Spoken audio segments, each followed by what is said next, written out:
बिस्मिल्लाहिर्रहमानिर्रहीम, अस्सलाम वालेकुम। मैं असदुल्ला खान हूँ। ये रश जो आप इस वक्त देख रहे हैं, ये कोई लड़ाई नहीं हुई, ये किसी को छुड़ाने के लिए लोग नहीं पकड़े, ये कोई गली का चोर, साइकिल चोर नहीं पकड़ा गया, यहाँ पे कोई तमाशा नहीं हो रहा। ये लोग जो जमा हैं और ये जो झमघटा आप देख रहे हैं, इसके अलावा कॉरिडोर्स में ज़रा खड़े हुए, आप ये वाले विजुअल्स देखें, कॉरिडोर्स में लोग खड़े हुए हैं और ये इस मजमे की तरफ देख रहे हैं। और अब ज़रा ऊपर वाली गैलरी से देखिए, लोग सब खड़े हुए हैं। तो ये सब क्या देख रहे हैं? ये सब मरीम नवाज़ को देखने के लिए आए हुए हैं। मरीम नवाज़ आज लाहौर हाई कोर्ट में आई थी और आज जब वो लाहौर हाई कोर्ट में आई तो मेरे ख्याल में उनको पहले से पता था कि क्या होने वाला है, क्योंकि उनके वकाला ने रीड कर लिया था, उन्होंने ख़ुद भी रीड कर लिया था और अता तारड़ साहब ने पहले ही मुबारकबाद दे दी थी कि ये हफ्ता ज़मानत हम मना रहे हैं। ये उन्होंने मरीम साहबा से आकर खड़े होकर कहा कि हम हफ्ता ज़मानत मना रहे हैं आज, यानी आज आपको ज़मानत मिल जाएगी।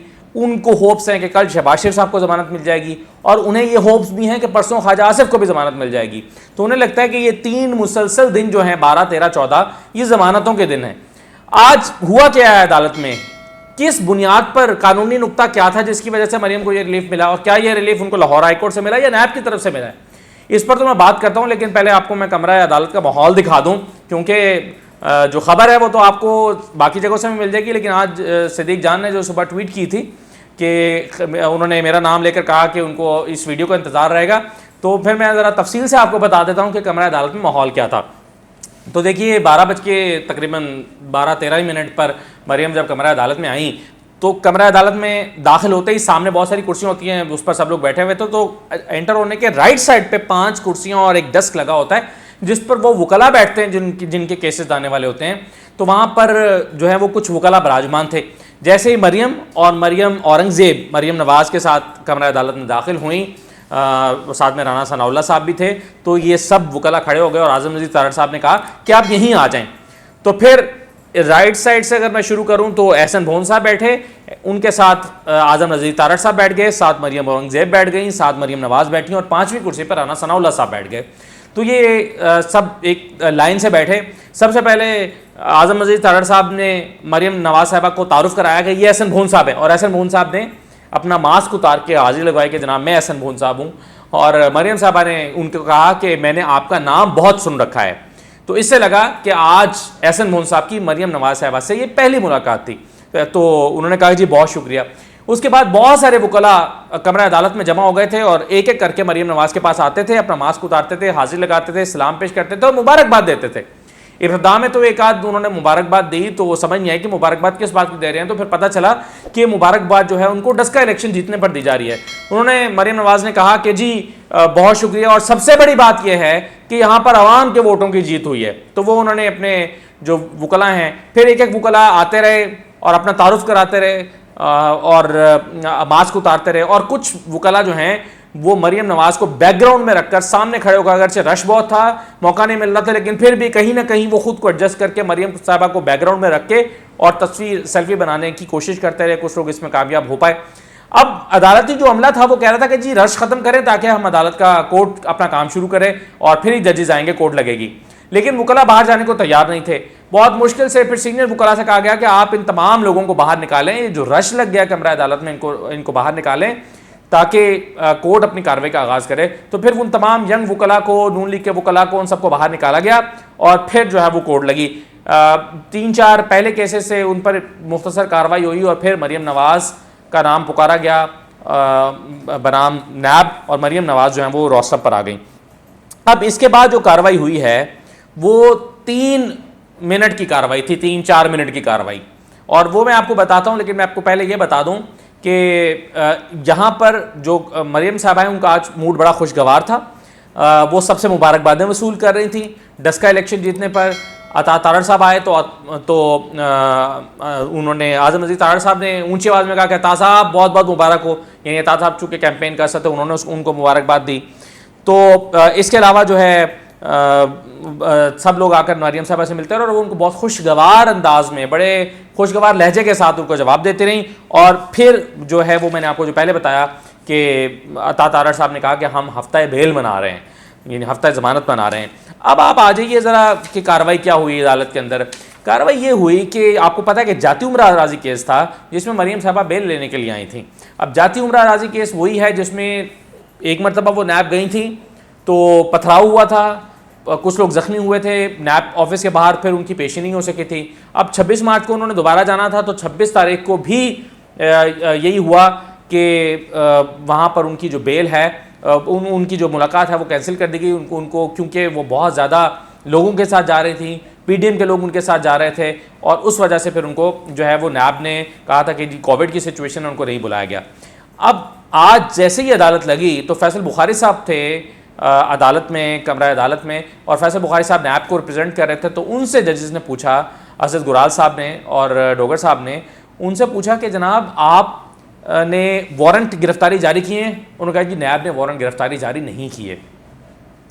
तो जैसे ही उन्होंने ये सुना तो उन्होंने फैसला लिखवाना शुरू कर दिया क्योंकि ये अंडरस्टूड है कि जब किसी ने उनके वारंट ही जारी नहीं किए और उनकी गिरफ्तारी हो ही नहीं रही तो फिर जमानत का तो सवाल ही पैदा नहीं होता। तो इस पर जो जब फैसला लिखवाया गया कि इसको डिसमिस किया जा रहा है इस बेल एप्लीकेशन को, तो उसमें ये कहा गया कि मरियम नवाज साहबा जो हैं इनको अगर आपने वारंट गिरफ्तारी जारी करने हैं तो पहले से इत्तला देनी है। यानी इसका मतलब ये था कि ऐसा ना हो कि आप उनको बुलाएं और बुला के पेशी पे बुलाएं या सवाल जवाब के लिए नैब बुलाए, इन्वेस्टिगेशन के लिए बुलाए और इन्वेस्टिगेशन के बुला के गिरफ्तार कर ले। तो ऐसा नहीं होना चाहिए, बल्कि उनको पहले से इत्तला होनी चाहिए। तो आज़म नज़ीर तारड़ साहब और एहसन बोन साहब ने दरखास्त की कि इसमें आप 10 दिन को मेंशन कर दें कि एटलीस्ट 10 दिन का मार्जिन दें कि जब आपने मरियम नवाज साहबा को बुलाना है और वारंट जारी करने तो वारंट जारी करने से पहले 10 दिन पहले बताएं। और इसका मकसद यह था कि जब आप 10 दिन पहले बताएंगे तो फिर वो अदालत से रुजू करके बेल अप्लाई कर सकेंगे। तो अदालत ने बिल्कुल ऐसे ही किया और उन्होंने कहा कि ठीक है जी, अगर आप इनके वारंट गिरफ्तारी जारी करें तो फिर इनको 10 दिन पहले जारी करने से 10 दिन पहले बताएं। और एहसन बोन साहब से और आज़म नज़ीर तारड़ साहब से कहा कि अगर वारंट गिरफ्तारी आते हैं तो फिर आप अदालत से रुजू कर सकते हैं जमानत के लिए। तो जाहिर है अभी जमानत आप अप्लाई नहीं कर सकते क्योंकि आपके वारंट गिरफ्तारी ही जारी नहीं हुए। तो अब नैब ने वारंट गिरफ्तारी क्यों नहीं जारी किए? अब ये रिलीफ जो है, ये सवाल है कि ये रिलीफ उनको लाहौर हाई कोर्ट से मिला है मरियम साहबा को, या ये रिलीफ जो है वो नैब से मिला है। और जैसा कि मैंने कहा और थंबनेल में भी लिखा कि मरियम को पहले से पता था कि आज उनको रिलीफ मिल जाएगा। उसकी वजह यह थी कि उनके इल्म में था, उनके वकला के इल्म में था कि नैब ने वारंट जारी नहीं किए, और अगर वारंट ही जारी ना हो तो यही होता है। तो उनको पहले से पता था कि ये होगा, और फिर ये एडिशनल रिलीफ लेने में वो जरूर कामयाब हो गई उनके वकला कि अगर उनके वारंट गिरफ्तारी जारी होने हैं तो फिर उनको 10 दिन पहले बताया जाएगा। यानी ये नहीं होगा कि आपने वारंट गिरफ्तारी जारी किए और घर जाकर पहुंच गए कि जनाब ये वारंट सुबह जारी हुए हैं, आए हैं गिरफ्तार करना है आपको, या मरियम को बुला लिया नैब ऑफिस में और नैब ऑफिस में बुलाकर वारंट गिरफ्तारी दिखा दी, जी आज आपके वारंट निकले, हम आपको गिरफ्तार करें। तो अब ये नहीं होगा। मरियम साहबा को ये रिलीफ जरूर मिला है कि जब भी उनके वारंट जारी होंगे तो 10 दिन पहले उनको पता चलेगा। तो इस वजह से बहुत ऊंची आवाज में मरियम नवाज साहबा ने कहा, जैसे ही ये फैसला लिखवाया गया कि जी बहुत शुक्रिया, तो मरियम नवाज साहबा बहुत शुक्रिया कहकर वहां से बाहर आ गई। तो आज अदालत से मरियम नवाज साहबा को एक रिलीफ मिला है। तो ये बेल्स जो हैं वो इसी कोर्ट रूम से, इसी बेंच के सामने जो है वो पहले हमजा शहर साहब की जो है वो बेल हो चुकी है, यहीं से जो है राना सनाउल्लाह साहब को बेल मिल चुकी है, यहीं से तवक्को कर रही है मुस्लिम लीग नून के शहबाज शरीफ साहब को भी बेल मिल जाएगी, और ख्वाजा आसिफ साहब ने भी यहीं पेश होना है परसों।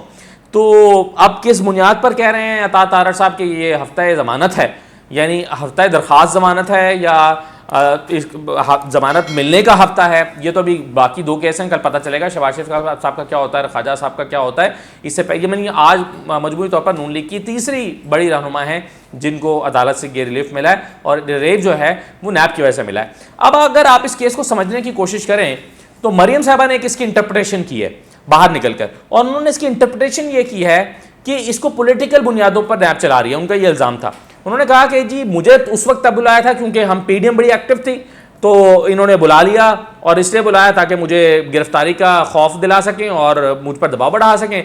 और अब चूंकि नैब को पता चला है कि मरियम जो है वो नहीं कर रही, लॉन्ग मार्च नहीं हो रहा, पीडीएम उस तरह से इफेक्टिव नहीं है, तो अब इन्होंने जो है वो वारंट गिरफ्तारी ही जारी नहीं किए। एक तरह से नैब ने खुद अदालत से कहा है कि आप इस केस को डिसमिस कर दें क्योंकि हम वारंट गिरफ्तारी जारी नहीं कर रहे। तो फैसल बुखारी साहब ने कहा कि जी हम अभी इसके वारंट गिरफ्तारी जारी नहीं करना चाहते।